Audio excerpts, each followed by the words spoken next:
పాఠశాల చదువుతున్నాను.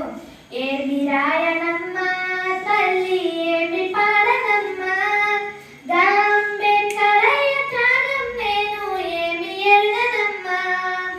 ఏమి రాయనమ్మా తల్లి ఏమి పాడనమ్మా, అంబేద్కరయ్య త్యాగం నేను ఏమి ఎరుగనమ్మా. చదువు సారెడు చాకిరి బారెడు, చదువు సారెడు చాకిరి బారెడు, కూలి నలిపేదోడిని నేను. ఏమి రాయనమ్మా తల్లి ఏమి పాడనమ్మా, అంబేద్కరయ్య త్యాగం నేను ఏమి ఎరుగనమ్మా. చిన్నప్పుడప్పుడు బుక్కుల్లో చదివిన వీధులల్లో బొమ్మల్లో చూసిన, ఆ బుక్కుల్లో తనదొక కథ అనుకున్న, ఇన్ని బొమ్మల్ల తనదొక బొమ్మ అనుకున్న. మన పీడు బతుకుల ఆకలి తీర్చగా, మన పీడు బతుకుల ఆకలి తీర్చగా